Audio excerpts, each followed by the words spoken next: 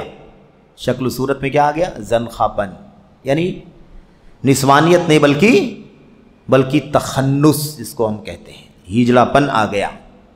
طبیعت اور مزاج میں نسوانیت، طبیعت اور مزاج میں کیا آ گیا؟ نسوانیت آ گئی، یعنی کیا مطلب؟ عورتوں والی سوچ آ گئی، عورتوں والا رہن سہن آ گیا۔ عزائم میں پستی، عزائم میں پستی یعنی بلند ہمت ہونی چاہیے تو پستی آ گئی اس کے اندر، اور دین میں نفاق پھیل گیا، دین میں نفاق پھیل گیا اسی نتیجے میں۔ اور جس دن سے مسلمانوں نے اپنے آپ کو فراموش کیا تو ان کارناموں کو ضائع کر دیا جن سے مرد حضرات عظمت و بڑائی سے ہمکنار ہوتے ہیں۔ یہ ہے، ہم نے اپنی تاریخ کو کھویا ہے، ہم نے اپنی راہ کو چھوڑا ہے، جس کے نتیجے میں آج حالت یہ ہو گئی ہے۔ کہتے ہیں جس دن سے مسلمانوں نے اپنے آپ کو فراموش کر دیا، یعنی اپنے آپ کو بھلا دیا، تو ان کارناموں کو ضائع کر دیا جن سے مرد حضرات عظمت و بڑائی سے ہمکنار ہوتے ہیں، نیز ان گھٹیا اور بکواس ناموں کو اپنا لیا جن سے بچے دل لگی کرتے ہیں۔ ایسے ایسے سطحی قسم کے نام، ایسے ایسے گئے گزرے نام ہمارے سماج میں، سوسائٹی، مسلمانوں کے گھرانوں میں رکھے جانے لگے جن سے بچے دل لگی کرتے ہیں، یعنی ایسے نام جن کو سن کر کے بچے بھی ہنستے ہیں۔ یہ بھی کوئی نام ہے؟ کون سے بچے ہنسیں گے؟ جو عرب کے بچے ہوں گے، جو واقعی ہے نا اس مزاج، اس ماحول اور عجمیت سے نکلے ہوئے اور ہے نا بلندی کے معیار پر زندگی گزارنے والے بچے جو ہوں گے، وہ ایسے ناموں سے ہنسی کریں گے، دل لگی کریں گے۔ یہ کیسے نام ہے، یہ کیسے القاب ہے، یہ کیسی کنیت ہے؟ کہتے ہیں اور ان سے حقیقی عظمت و بلندی کھو گئی، مسلمانوں سے حقیقی عظمت اور بلندی کھو گئی، لہذا انہوں نے اسے نام، القاب اور کنیتوں میں تلاش کرنا شروع کر دیا۔ کیا کہہ رہے ہیں؟ بہت بڑی بات کہہ رہے ہیں شیخ بکر بن عبدالزید، کہتے ہیں اصل جو عظمت تھی وہ عظمت کھو گئی، اور اب اس عظمت کو کہاں تلاش کرتے ہیں؟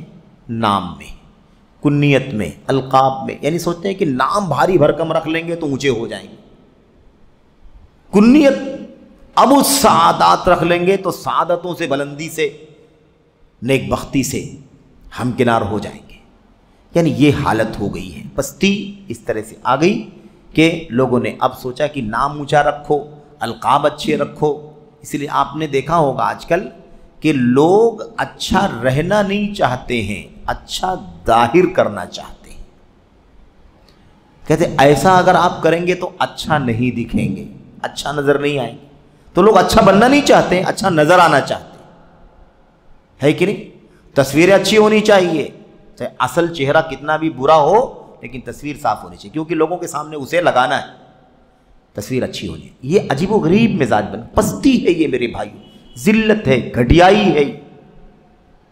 تو کہتے ہیں جب اصل عزت اور شان و شوکت مسلمانوں نے کھوئی تو اسے ناموں میں، القاب میں، کنیتوں میں تلاش کرنا شروع کر دیا کہ نام ایسا رکھو کہ اونچا دکھے، کنیت ایسی رکھو کہ بلندی لگے، القاب ایسے لگاؤ کہ لوگ سن کر کے سوچے کہ نہیں بہت بھاری بھرکم شخصیت ہوگی، بہت عظمت اور شان و شوکت والی ہستی ہوگی، اس طرح سے لوگوں نے سمجھ لیا۔ اب دیکھیے جب عربوں نے یہ الفاظ دیکھیں کیا کہتے ہیں، جب عربوں نے نام صخر، جندلہ، جب عربوں کے نام کیا تھے؟ صخر یعنی چٹان۔ صخر کے معنی کیا ہوتے ہیں؟ چٹان کے، چٹان، مضبوطی، صلابت، پختگی، عزم، ہمت، حوصلے کا پیغام دینے والا لفظ ہے کہ نہیں؟ حوصلے والا لفظ، مضبوطی کا پیغام دینے والا لفظ۔ کہتے ہیں جب عربوں کے نام صخر یعنی چٹان، جندلہ یعنی بھاری بھرکم پتھر تھے تو وہ ناقابل تسخیر چٹان اور بڑے پتھروں کی طرح ٹھوس تھے، ہے کہ نہیں؟ اور ان میں مرہ کڑوا کسیلا اور حنزلہ یعنی ایلوا نام والے تھے تو وہ اٹکنے والے اور زہر کی مانند تھے، اور جب ان میں قطادہ یعنی کانٹا اور اوسجا ایک آکڑے دار پودا نام والے لوگ تھے تو وہ کانٹے اور آکڑے تھے، یعنی نام سن کر کے ہیبت، نام سن کر کے ہیبت، مگر آج دیکھیں کہ وہ کیا ہیں، مگر آج دیکھیں کہ وہ کیا ہیں۔ نیز غور کریں کہ اسماء شخصیتوں میں کیسا اثر چھوڑتے ہیں۔ ناموں کا اثر شخصیتوں میں کتنا پڑتا ہے؟ نام کا اثر شخصیتوں میں کتنا پڑتا ہے؟ کہتے ہیں لفظ سیدی، میرے آقا سردار میں اس کا اثر تلاش کریں۔ اب یہ لفظ سیدی جو ہے نا، سیدی کا لفظ یعنی میرے سردار، میرے آقا، میرے مالک، میرے بڑے، یہ معنی ہوتا ہے سیدی کا، اس میں اس کا اثر تلاش کریں۔ نیز یہ کہ یہ لفظ ہمارے درمیان اس وقت رائج ہوا جب ہم نے سرداری ضائع کر دی اور ہمارے ہاتھوں سے قیادت و سیادت چلی گئی، ہے کہ نہیں؟ یہی حال تو ہوا، یہ الفاظ ہمارے درمیان اس وقت رائج ہوا، یہ لفظ جب کیا ہوا، ہم نے سرداری ضائع کر دی۔ تو سرداری ضائع کر دیں گے تو سید کہنے سردار ہو جائیں گے، سرداری ہوگی تو سرداری ہوگی نا، سید کا لفظ استعمال کرنے سے کوئی سردار نہیں ہوتا۔ اور ہمارے ہاتھوں سے قیادت و سیادت نکل گئی۔ اب ہاتھ سے قیادت نکل گئی، سرداری نکل گئی، ہم اونچے تھے نیچے ہو گئے، بلند تھے پست ہو گئے، تو اب سیدی نام رکھنا شروع کر دیں۔ تو سید کا نام رکھنے سے کیا کوئی بلند تھوڑی نہ ہو جائے؟ تو کہتے ہیں جب ہم نے سرداری ضائع کر دی، ہمارے ہاتھوں سے قیادت و سیادت نکل گئی، کہتے ہیں ورنہ آخر یہ لفظ مسلمانوں میں اس وقت رواج کیوں نہ پایا جب وہ حقیقی معنوں میں دنیا کے سردار تھے۔ بات سمجھ آ رہی کہ نہیں آ رہی ہے؟ جب دنیا کے سردار تھے تب سید کا لفظ نہیں آتا تھا، تب کسی نے نام نہیں رکھا، کیوں؟ اس لیے کہ تب کام سرداروں والا تھا، نام کی ضرورت نہیں تھی۔ سرداری چلی گئی تو اب سردار نام رکھ کر لوگ سردار بننا چاہتے، یہ ہے حالت ہماری۔ کہتے ہیں آخر یہ لفظ مسلمانوں میں اس وقت رواج کیوں نہ پایا، ورنہ آخر یہ لفظ مسلمانوں میں اس وقت رواج کیوں نہ پایا جب وہ حقیقی معنوں میں دنیا کے سردار تھے۔ اگر کوئی کہنے والا عمر رضی اللہ عنہ کے سامنے یہ لفظ استعمال کر دیتا تو عمر کے جذبات بھڑک اٹھتے اور فوراً جواب میں ان کا درہ اٹھ جاتا۔ کیا صوفیوں والی کنیت لگاتے ہو؟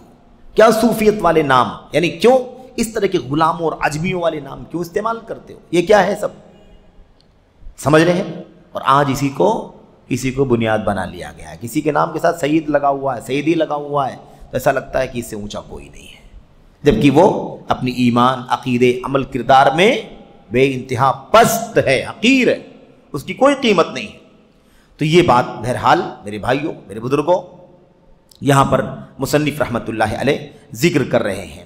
میری اس بات کو زیادہ نہ سمجھیں، کیا کہتے ہیں بکر بن عبداللہ کہ میری اس بات کو زیادہ نہ سمجھیں، یعنی ایسا نہ سمجھیں کہ میں بہت زیادہ بول رہا ہوں، بہت زیادہ لکھ رہا ہوں، تمہیں زیادہ گرا نہ لگے۔ یہ کیونکہ یہ علامہ ابن فارس، علامہ ذہبی، علامہ سخاوی اور ان جیسے دیگر بڑے بڑے امامان سلف کے شکوے کا امتداد ہے۔ یعنی میں کوئی تھوڑی لکھ رہا ہوں، یہ میں تو آج لکھ رہا ہوں، لیکن یہ میں نہیں لکھ رہا ہوں کہ بہت زیادہ لکھ رہا ہوں، تم کو لگتا ہو کہ بہت لکھ رہے ہیں، بہت زیادہ بڑی بڑی بات یہاں پر بول گئے، ایسا نہیں ہے۔ یہ وہی بات میں کر رہا ہوں، وہی کام کر رہا ہوں، وہی لکھ رہا ہوں جو اس سے پہلے علامہ ابن فارس نے، علامہ ذہبی نے، علامہ سخاوی نے اور ان جیسے بڑے بڑے علماء نے اس سے پہلے لکھا ہے اور کہا ہے، اور یہ جو میں لکھ رہا ہوں اسی سلسلے کا امتداد ہے، یعنی وہی سلسلہ آگے بڑھ رہا ہے، کوئی نئی بات نہیں ہے۔ جن کے ہم رکاب ہونا ہمارے لیے کہاں ممکن ہے؟ یہ بڑے بڑے ائمہ ہیں جن کے ہم رکاب ہونا ہمارے لیے ممکن، یعنی ان کے قافلے میں ان کے مقام پر فائز ہونا، شامل ہونا ہمارے لیے ممکن نہیں ہے۔ کیا کہا تھا؟ لا تأتین بذکرنا مع ذکرہم لیس الصحیح اذا مشى کالمقادی۔ بہت عظیم الشان جملہ ہے، اور ہمارے بڑے بڑے علماء اس شعر کو اکثر و بیشتر اپنی مجلسوں میں اٹھتے بیٹھتے بولتے رہتے تھے۔ اٹھتے بیٹھتے یہ شعر پڑھتے رہتے تھے، کیا ہے؟ لا تأتین بذکرنا ما ذکرہم، ہمارا ذکر ان کے ساتھ نہ کیا کرو، ہمارا ذکر ان کے ساتھ نہ کیا کرو، یعنی جب بڑے بڑے ائمہ اور علماء کا نام جب تم لیتے ہو اسلاف کے، تو ان کے ساتھ میں ہمارا ذکر مت کیا کرو۔ کیوں؟ لیس الصحیح اذا مشى کالمقعدی، ایک صحت مند اور چلنے والا بچہ جیسا ہوتا ہے، ایک اپاہج اس کے جیسا کیسے ہو سکتا ہے؟ ہم تو اپاہج، ہماری کیا حیثیت؟ وہ بڑے بڑے علماء ہیں، ان کے بیچ میں ہمارا نام نہ لو۔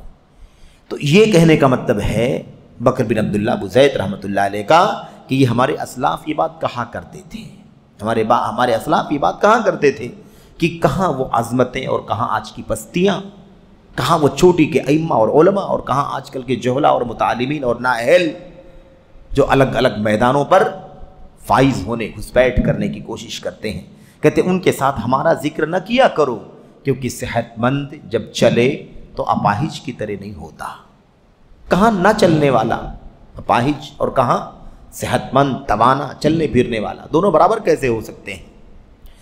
کہتے ہیں جب ہم اپنے اسلاف کے ہاں پائی جانے والی بلندیاں، اعلیٰ کارنامے، طلب علم کا سچا جذبہ اور جدید اور حد درجہ انہماک دیکھتے ہیں تو اپنے حالات پر اللہ سے مغفرت کا سوال کرتے ہیں۔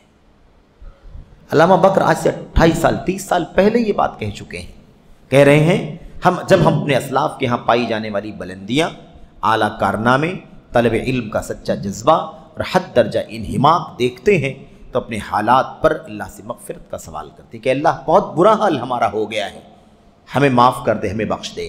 یقیناً بجا طور پر انہیں حق تھا کہ وہ بلند پایا ائمہ بن گئے، انہیں حق تھا کہ بلند پایا ائمہ بن گئے جن کے نور سے روشنی حاصل کی جائے، ورنہ اب ان کے اور ان کے گام پر چلنے والوں کے بعد آنکھ صرف مٹی سے یا قبروں میں مدفون لوگوں سے ہی بھرتی ہے۔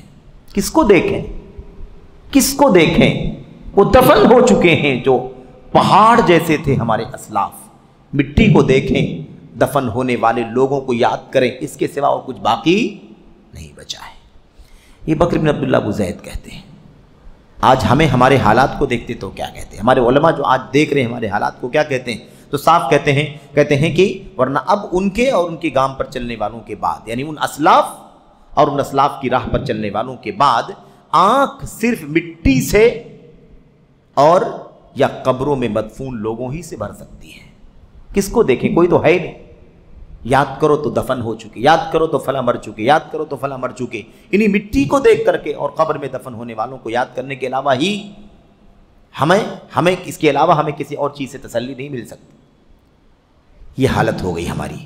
تو بہرحال یہ بکر بن عبداللہ ابو زید رحمۃ اللہ علیہ نے یہ باتیں ذکر کی ہیں، آگے بہت ساری باتیں آگے آ رہی ہیں انشاءاللہ تبارک و تعالیٰ۔ بقیہ باتیں اگلے سیشن میں آپ کے سامنے پیش کی جائیں گی۔ اللہ سے دعا ہے کہ اللہ تعالیٰ ہم سب کو سمجھنے اور عمل کرنے کی توفیق عطا فرمائے، آمین رب العالمین۔ وصلی اللہ وسلم وبارک علی نبینا محمد وعلی آلہ وصحبہ اجمعین۔ السلام علیکم ورحمۃ اللہ وبرکاتہ۔